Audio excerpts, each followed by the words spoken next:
하나님의 은총이 여러분의 영혼에 예수 그리스도의 진리를 소유하는 이대로 임하시기를 축원드립니다. 본문은 그리스도를 부르시는 하나님의 역사 앞에서, 그리스도인을 부르시는 그 역사 앞에서 왜 우리를 부르시는지에 대한 이야기를 사도 바울이 하고 있습니다. 하나님의 복음의 역사는 사람의 뜻이 아닌 주님의 역사이기에 사람의 뜻과 계획이 이 섭리 속에 포함될 수 없음을 분명히 하고 있습니다. 하나님의 역사는 사람의 뜻이 들어오지 못합니다.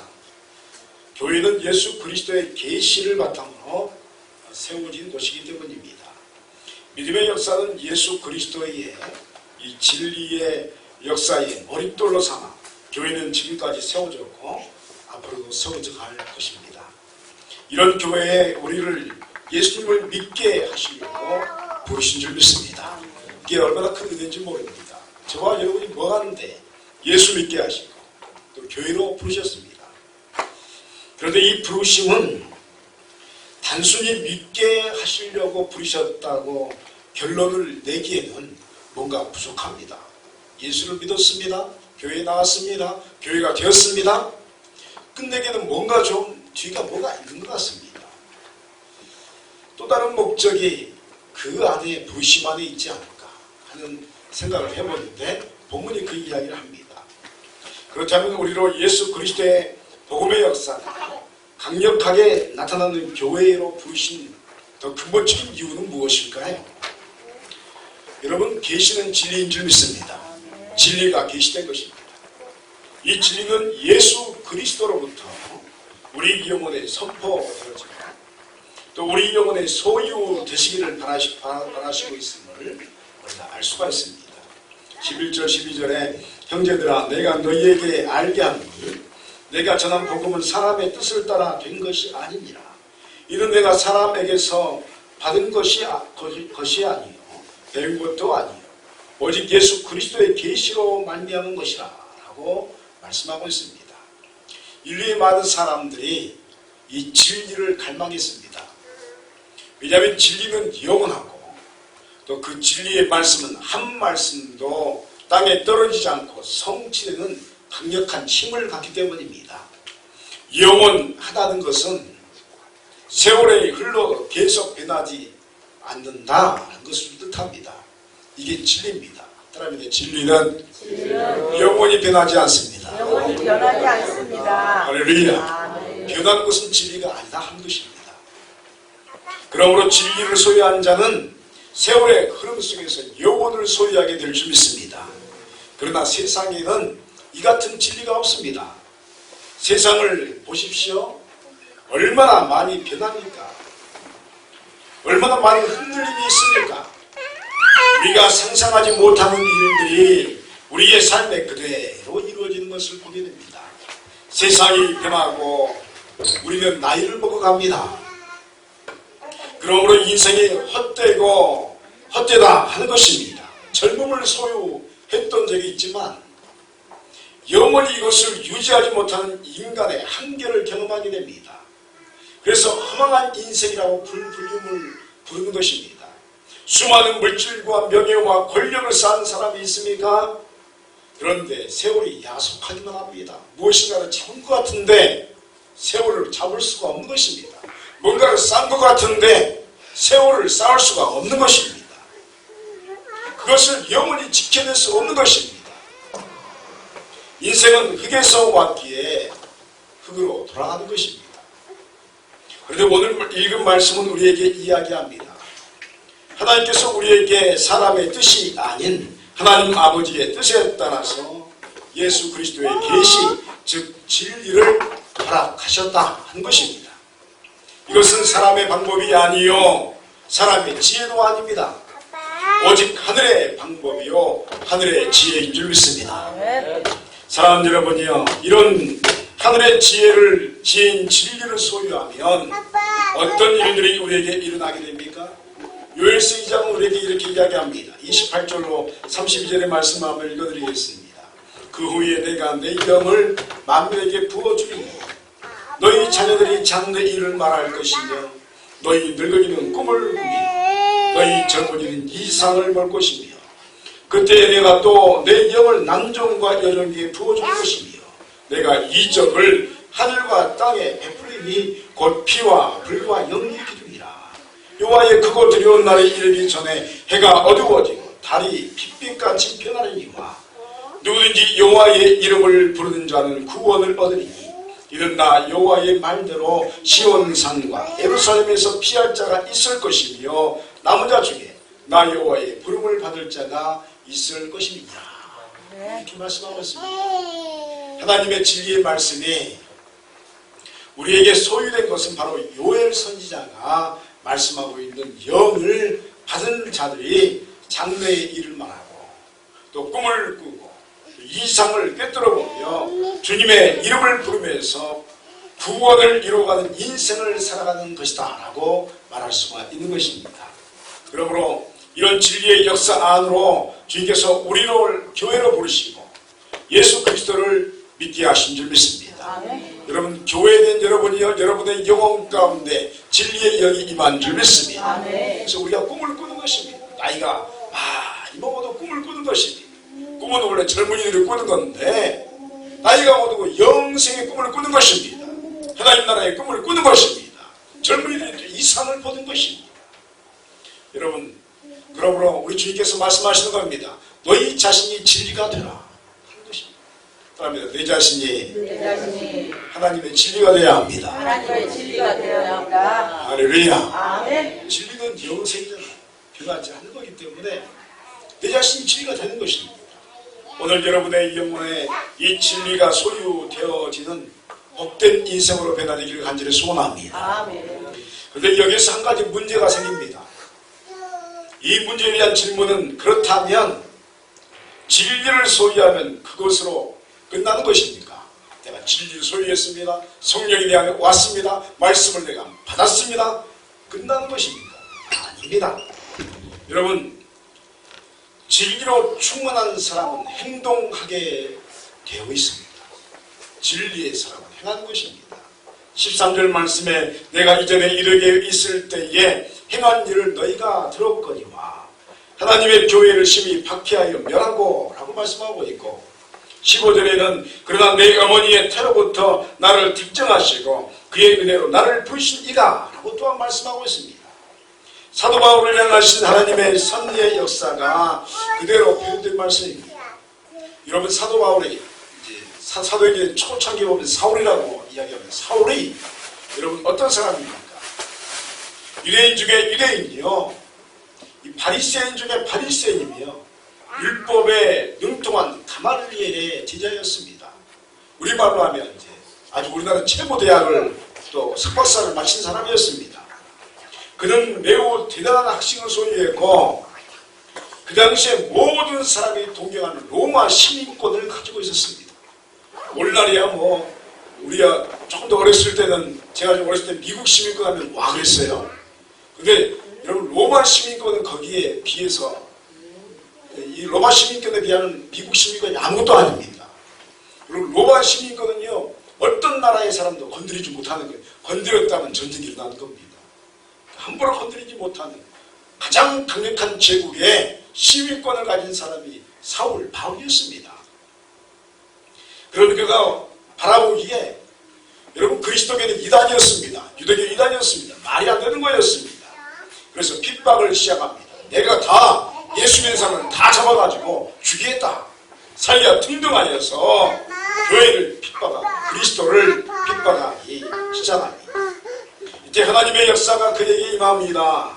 다메섹 도상에 이르렀을 때에 자신이 핍박하던 예수님이 나타나셨습니다. 사울아 사울아 내가 어찌하여 나를 핍박하느냐. 누구십니까? 나 네가 핍박하는 예수다. 거기서 꼭 그러십니다. 눈이 보이질 않습니다. 성으로 들어가라. 내가 너에게 보낼 사람이 있을 것이다. 아나니아를 기다립니다. 아나니아가 와서 주 예수의 이름으로 안수를 하자 눈에서 비늘 같은 것이 벗겨졌다. 이렇게 말씀합니다. 그리고 사울이 거듭이 나게 됩니다. 그래서 나중에 바울로 이제 명칭을 바꾸어서 부르게 됩니다. 똑같은 이름입니다. 사울은 이제 히브리적 이름이고 바울은 이제 헬라적 이름이고 같은 이름임에도 불구하고 그 이후에 사울이라는 이름을 쓰지 않고 바울 이렇게 이야기를 합니다. 여러분, 종교적인 전통의 학문을 가진 존재가 아닌 진정한 계시를 진리를 소유한 예수 그리스도의 사람으로 사울이 바울로 변합니다. 이방인의 사도로 변하게 됩니다. 여러분, 사도 바울은 예수 그리스도를 만나기 전에도 행동하는 사람이었습니다. 여러분도 행동하는 사람 되시길 축원드립니다. 아멘. 여러분, 말하지 않고 행동하지 않으면 아무런 역사가 없습니다. 행동해야 합니다. 그런데 사울은 예수를 만나기 전에 율법으로 철저하게 행동하는 사람이었습니다. 우리 새벽기도 때 레위기서를 보는데 레위기서가 얼마나 어려운지요. 여러분, 율법으로는 구원에 이르지 못합니다. 할렐루야. 여러분, 율법으로는 도저히 하나님의 선에 이르지 못합니다. 그런데 예수 믿음으로 우리가 선에 이룰 줄 믿습니다. 아멘. 그의 은총이죠. 근데 여러분 보세요. 사울이 어떤 사람이냐면 그 계명들을 다 지켜주는 사람이었어요. 보통 사람이 아닙니다.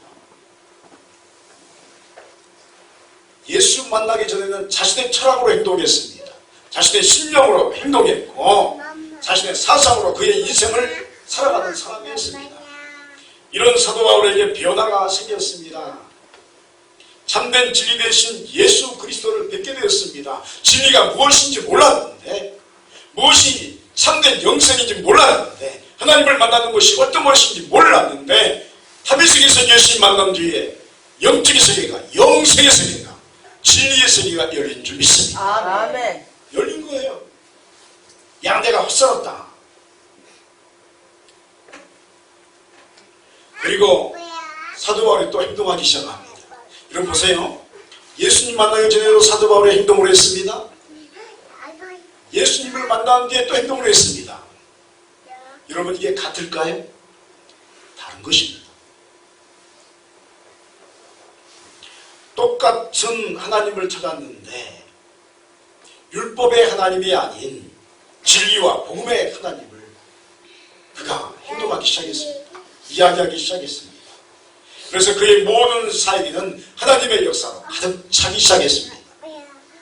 그의 온 인생에 하나님의 기적과 이적과 복음의 증거들로 가득 차기 시작했습니다. 심지어 손수건만 주어도 병이 나고 그림만 밟아도 귀신이 나간 줄 믿습니다. 아멘. 그런 역사들이 막 일어나기 시작합니다. 사랑하는 성도 여러분이요, 우리의 삶도 이와 같아 할 줄 믿습니다. 한번 들어있습니다. 하나님, 나를 만나 주시옵소서. 나를 만나 주시옵소서. 할렐루야. 아멘. 여러분, 주께서 나를 만나 주셔야 합니다. 그렇지 않고 내 철학으로, 내 사상으로 삶을 살다가 패망하는 것입니다. 그러나 주님을 만나는 뒤에 주님과 동행하며 행동하는 모든 것은 하나님의 역사로 가득할 줄 믿습니다. 아멘. 하나님의 음성을 듣고 사는 삶은 되는 것입니다. 세상의 것들을 넘어서서 여러분, 그리스도 예수 안으로 들어오는 것이 중요한 줄 믿습니다. 아멘. 넘어서야 합니다. 넘어서지 않으면 안 됩니다. 그래야 진리의 세계 안에서 행동하는 사람이 되는 것입니다. 진리가 충만한 사람은 이런 차원에서 행동하기 시작한 것입니다. 너머의 행동, 또 다른 차원의 행동이 있어야 하는 것입니다. 성령 안에서 행동을 해야 합니다. 내가 생각하는 행동이 아닌 진리를 이야기하고 인도하시는 성령 하나님 안에서 행동해야 할 줄 믿습니다. 오늘 여러분의 행위가 이와 같기를 간절히 소원합니다. 아멘. 진리 안에서 여러분 행동하는 사람에게는 하나님이 어떤 복을 주실까요? 깨달음의 복을 주십니다. 아멘. 모든 것이 깨달아지는 것입니다.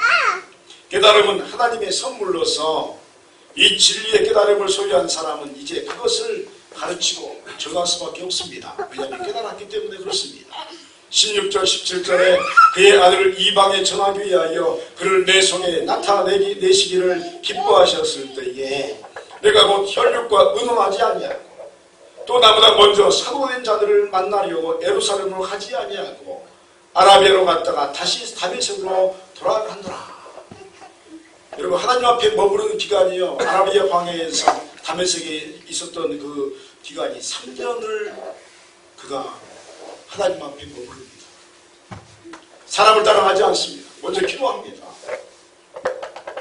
하나님의 진리의 말씀에 충만하여서 행동하는 사람에게는 인생의 모든 것들이 하나님의 깨달음으로 다가오게 되어 있습니다. 여기서 우리가 주의할 부분은 사람의 깨달음은 의미가 없다는 것입니다. 사람의 깨달음은 아무 쓸데가 없습니다. 정말 아무 쓸데가 없습니다. 하나님으로부터 허락되는 깨달음이 우리에게 필요한 것입니다. 그리고 그 깨달음만이 우리의 삶을 풍요롭게 하고 열매를 맺게 하는 것입니다. 그러므로 하나님으로부터 허락되는 깨달음은 진리로 인생을 가득하게 하고 그것을 넘어서게 하는 것입니다. 이런 사람들에게는 사람들이 모여들게 되어 있습니다. 진리가 있는 사람은 사람이 모여들게 되어 있습니다. 무엇인가 그가 가진 것을 사모하게 되어 있습니다. 똑같은 사람인데 저 사람은 뭔가 틀린 것 같다. 내 안에 없는 것이 저 사람에게 있는 것 같다. 자꾸 그것을 원래 여러분 사람은 욕심 있지 않습니까? 할렐루야. 사람 다 욕심이 있어요. 그러니까 남의 좋은 거 가지고 있으면 사모하게 돼 있습니다. 그래서 그 사람에게 너 가진 거 뭐냐?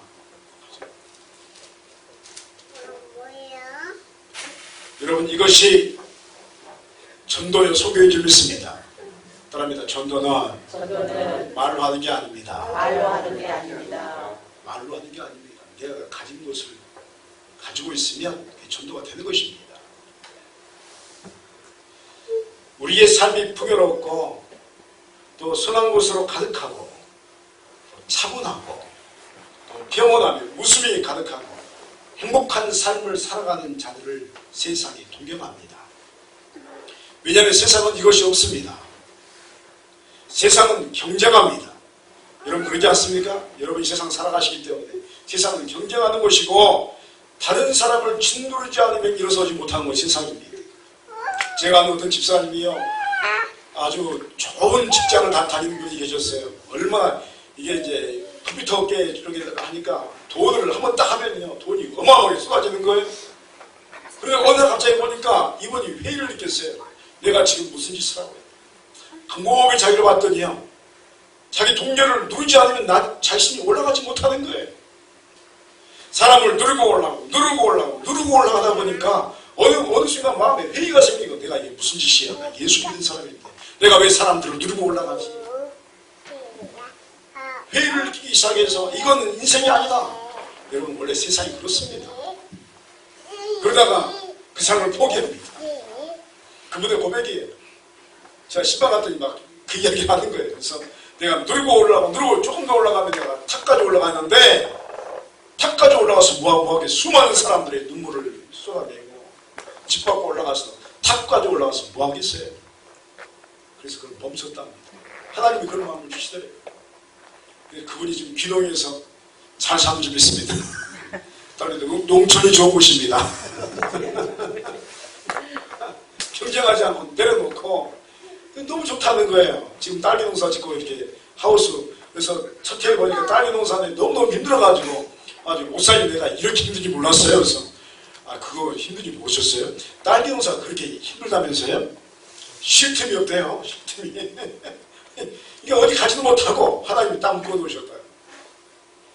여러분 경쟁의 세계, 사람을 짓누르고 일어서지 못하는 세계는요 지옥이요 아비 규환과 같은 것입니다. 내가 성공한 것 같은데 마음이 허하고 아무것도 없는 것입니다. 그러나 여러분 하나님의 진리의 세계는 그렇지 않습니다. 이 진리의 세계는 경쟁이 아니요 더불어 함께 사는 세상인 줄 믿습니다. 아멘. 이곳이 천국의 길을 걷는 자들의 세계입니다. 더불어 함께 사는 것입니다. 이런 하나님의 은총의 세계를 보여줄 수 있는 것은 깨달음이 충만한 사람들의 삶의 모습을 통해서만 보여줄 수 있는 것입니다. 그러므로 여러분이요 여러분의 삶에 진리의 깨달음이 가득하기를 간절히 소원합니다. 아멘. 그리고 그 깨달음을 가졌다면 실천하시길 바랍니다. 아멘. 그러면 여러분의 영혼에 성령의 열매가 조롱 맺히게 될 줄 믿습니다. 아멘. 성령의 열매, 진리의 열매가 가득한 사람은 그의 삶에 대해서 궁금해하는 자들에게 그것을 전해줄 수가 있습니다. 열매가 가득하기에 미사 여부를 쓰지 않고 진솔하게만 해도 그의 삶을 통해서 하나님이 증거되는 것입니다. 예수 그리스도의 복음을 믿으십시오. 한마디에 감동할 줄 믿습니다. 왜냐하면 그의 삶이 그렇기 때문에 그렇습니다. 우리 교회에 와보십시오. 한마디에 사람들이 옵니다. 감동합니다. 왜 그렇습니까? 그의 삶에 하나님이 증거되기 때문에 그렇습니다. 이런 인생이 복된 인생이요, 상급이 많은 인생이요, 칭찬받는 주님의 종된 인생일 줄 믿습니다. 오늘 우리는 복음의 진리 안으로 부르시는 하나님의 섭리 앞에서 우리 자신을 발견하게 되었습니다. 먼저 여러분 진리를 소유할 줄 믿습니다. 믿음으로써 예수 그리스도의 복음을 받아들이는 것이 진리를 소유하는 것이요, 복음 안에서 작은 예수가 되는 것이 곧 우리 자신의 모습이 되어야 하는 것이 하나님의 뜻입니다. 이런 복음의 사람, 진리의 사람은 세상 속에서 있을 때의 행동과 다른 행동을 하게 됩니다. 그리고 이 행동에는 하나님으로부터 허락되는 깨달음으로 가득한 인생으로 바뀝니다. 이 깨달음은 하늘의 열매들로 인생을 가득하게 하며, 이렇게 열매로 충만하게 된 사람은 그 열매를 다른 사람에게 나누어 줄 수가 있는 것입니다. 삶의 모습으로 말입니다. 이것이 전도요, 이것이 제자의 삶인 줄 믿습니다. 오늘 여러분의 인생이 그런 복된 인생, 진리를 소유한 인생, 나누어주는 더불어 사는 인생으로 변화되시기를 주의 이름으로 축원드립니다. 기도하시겠습니다.